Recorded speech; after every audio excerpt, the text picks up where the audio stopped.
Hello student, welcome back to my class. तो student, आज हमारा नरेशन का यानी रिपोर्टेड स्पीच का पहला लेक्चर है। अब इसमें आपको सारे जितने भी लेक्चर्स की सीरीज में आपको ए टू जेड पूरी डिटेल मैं ट्राई करूंगी कि प्रोवाइड कर पाऊं।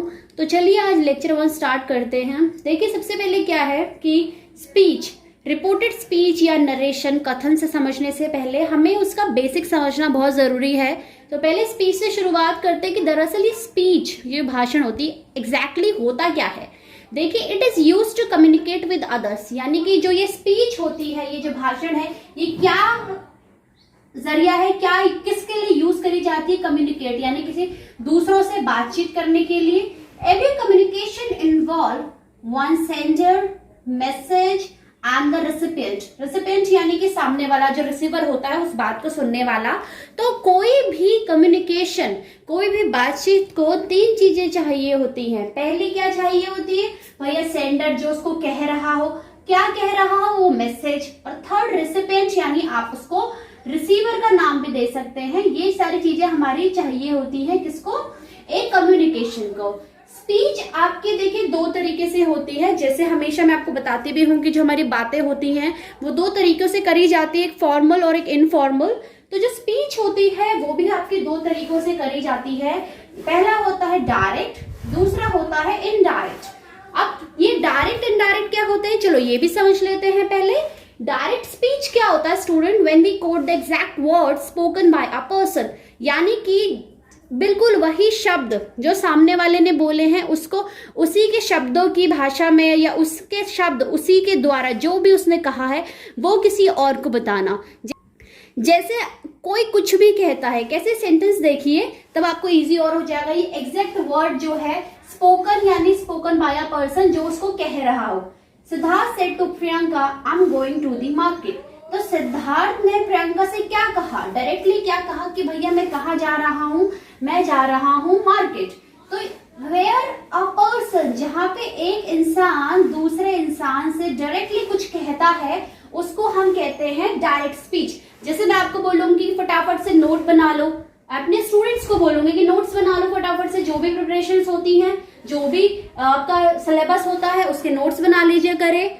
सेकेंड देखिए, ही सेड, उसने कहा आई एम हंग्री, मैं भूखा हूं। इसकी जगह वो कुछ भी कह सकता है, आई एम हर्ट या I was going to the market. Next, Piya said I am busy, Piya ने कहा कि मैं बिजी हूं। उसने डायरेक्टली कुछ स्टेटमेंट दिया, यानी किसी और की जरूरत नहीं पड़ी, उसने डायरेक्टली कुछ कह दिया कि भैया मैं तो बिजी हूं। Next, they said we can not go to the school, उन्होंने क्या कहा कि हम स्कूल नहीं जा सकते। तो यहाँ पे जो गिवन सेंटेंसेस हैं, जो वाक्य दिए हैं, उससे आपको एक चीज समझ आ गई कि जब हम कोट करते, यानी जब हम बताते हैं किसी के एग्जैक्ट जो उसने बोले हैं शब्द उसी पर्सन के द्वारा, तो ये तो होता है डायरेक्ट स्पीच। अब इनडायरेक्ट क्या होता है वो भी समझ लेते हैं। आई होप आपको ये वाला पॉइंट तो क्लियर हो गया कि स्पीच क्या होती है, क्या चीजें चाहिए होती है, सेंडर, मैसेज और रेसिपिएंट। 2 तरीके की स्पीच होती है, डायरेक्ट, इनडायरेक्ट। डायरेक्ट क्या होती है? जो डायरेक्टली एग्जैक्टली वही वर्ड्स को कोट करा जाता है जो उस व्यक्ति ने बोला है। कैसे? हमने एग्जांपल्स भी देख लिए। अब बात करते हैं स्टूडेंट्स, इनडायरेक्ट स्पीच होती क्या है।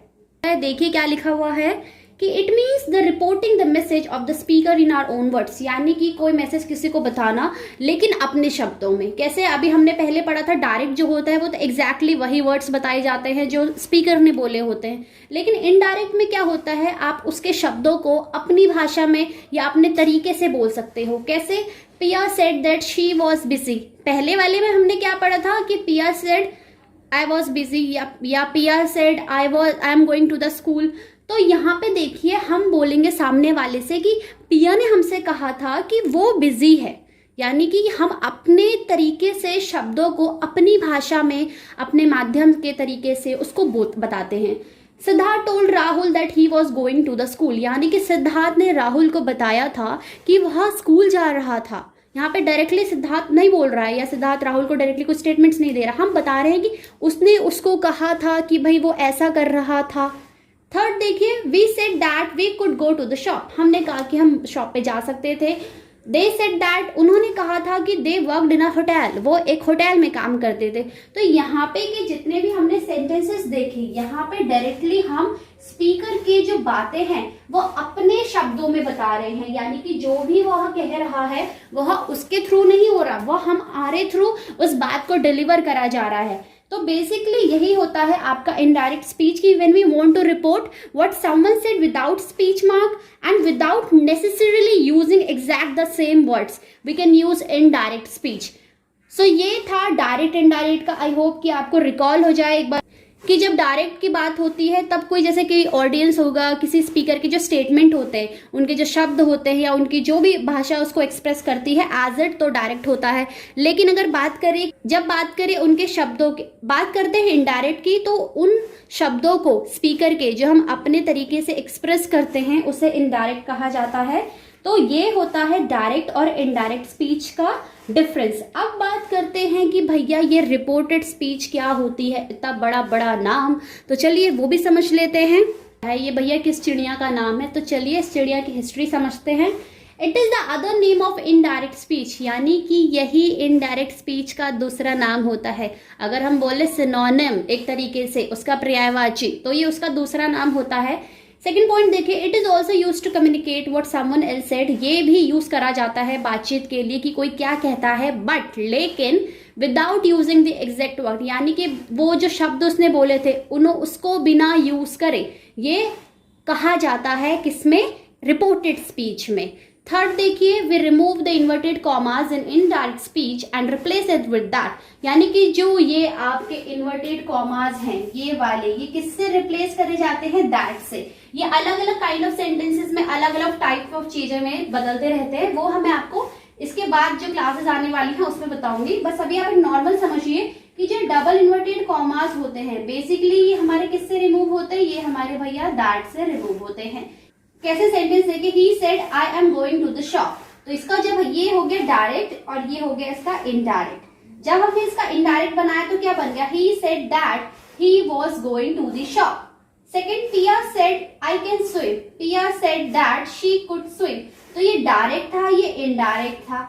अब आपको ये कंफ्यूजन लग रहा होगा कि भैया ये वाला तो चलो हमें समझ आ गया दैट से बदल गया, ये पूरा कैसे बदल गया, मतलब पूरा का पूरा परिवर्तन कैसे आ गया इसमें। यहाँ देखो, यहाँ कैन था, यहाँ हमने कुड लगा दिया, ये कैसे हो गया, ये कैसे संभव है, कैसे पॉसिबल है। तो वही सीखने के लिए अब मैं आपको बताने वाली हूँ, पर उससे पहले ये क्या होते हैं, इन्हें हम क्या बोलेंगे, ये जो ये सर्कल के अंदर पार्ट है, इस पार्ट को क्या बोलते हैं, इस पार्ट को क्या बोलते हैं, चलिए वो भी आपको समझाती हूँ। अब बात करते हैं स्टूडेंट की reporting clause, reporting verb, reported speech. दरअसल ये होता क्या है, अभी मैंने थोड़ी देर पहले आपको सेंटेंस बताए थे, उसमें कुछ सर्कल करे थे वर्ड, तो चलिए पहले उन्हें समझते हैं। रिपोर्टिंग क्लॉज, पहला पॉइंट हमारा है the words which generally come before the inverted commas, यानी वो शब्द जो इन्वर्टेड कॉमास से पहले आते हैं, यानी कि ये पूरा का पूरा ये बन जाता है आपका आरसी, यानी reporting clause. Second, reporting verb क्या होती है, the verb said is also called the reporting verb, यानी कि अगर मैं बात करूं किसकी, ये वाले पोर्शन की जो ये वर्ब होती है, इसकी जगह चाहे सेड आए, सेज आए, सेज टू आए, या आपका सेड टू आए, यानी कि जो ये वर्ब होती है, ये जो क्रिया होती है, ये होती है रिपोर्टिंग वर्ब यानी आरवी। और फिर रिपोर्टेड स्पीच क्या हुआ, the word put with in the inverted commas, यानी कि ये जो अंदर वो है ना, ये अंदर शब्द, ये होता है आपका आर एस। ये पोर्शन हो गया रिपोर्टिंग क्लॉज, ये पूरा का पूरा, इसमें ये हो गई आपकी रिपोर्टिंग वर्ब और ये हो गया रिपोर्टेड स्पीच, यानी जो डबल इन्वर्टेड कॉमास के अंदर लिखा जाता है उसे हम रिपोर्टेड स्पीच कहते हैं। अब ये तो सिंगल था जब आपने डायरेक्टली बता दिया, अब आपके पास इस तरीके के भी आगे सेंटेंस आएंगे जहां पे एक सब्जेक्ट होगा, एक ऑब्जेक्ट होगा। तो ये वाला जो फर्स्ट पार्ट होगा, ये रिपोर्टर एक तरीके से किसका काम करेगा, आपके रिपोर्टर का काम करेगा, और जो ये वाला हो जाएगा ये इसका ऑब्जेक्ट हो जाएगा, किसका, रिपोर्टिंग वर्ब का, यानी इसका भैया इस रिपोर्टिंग वर्ब, सॉरी इस पूरे का एक तरीके से रिपोर्टिंग वर्ब कहलाएगी ये, और ये इसका ऑब्जेक्ट हो जाएगा, ये इसका एक तरीके से क्या हो जाएगा, आपका सब्जेक्ट हो जाएगा। और जो बचा कुचा पार्ट है, यानी ये इन्वर्टेड कॉमास के अंदर वाला जो हिस्सा है, ये हमारा क्या होता है, रिपोर्टेड स्पीच। तो यहाँ पे मैंने आपको बताया कि रिपोर्टेड स्पीच क्या होता है, आपका रिपोर्टिंग स्पीच के तरीके से वही जो शब्द आपके कहने वाले हैं किसके द्वारा, या तो से, या फिर इसमें कुछ वर्ड्स आते हैं जैसे आगे आपका says, said to, says to, ये अलग अलग जो आते हैं। अभी जब हम काइंड ऑफ सेंटेंस पढ़ेंगे इसके पार्ट के अंदर तब आपको ये इजीली क्लियर हो जाएंगे भैया और किस तरीके की रिपोर्टिंग वर्ब होती है। तो ये था आपका पार्ट 1 यानी इंट्रोडक्शन की रिपोर्टेड स्पीच क्या होती है, डायरेक्ट स्पीच क्या होती है, इनडायरेक्ट स्पीच क्या होती है। आई होप कि अब आपको क्लास 1 के हिसाब से इंट्रोडक्शन पार्ट पूरा क्लियर हो गया होगा, ताकि जब हम नेक्स्ट टाइम पार्ट 2 करें तो आपको और इजी हो जाए समझने में कि मैम जो बता रही हैं ये एग्जैक्टली रिपोर्टेड स्पीच होता क्या है, रिपोर्टिंग वर्ब क्या होता है। तो ये था स्टूडेंट आज की क्लास में। फटाफट से अगर सेशन अच्छा लगा तो जल्दी से इसे लाइक, कमेंट, और मैंने टेंस की सीरीज ऑलरेडी पेज पे अपलोड कर दी है तो आप उसको जरूर समझें, क्योंकि इसके अंदर एक चेंजेस ऑफ टेंस भी पार्ट आएगा, तो आपको टेंस का नॉलेज भी होना चाहिए, तो आप वो भी जरूर देखें। मिलते हैं आपसे अगले लेक्चर में पार्ट 2 के साथ।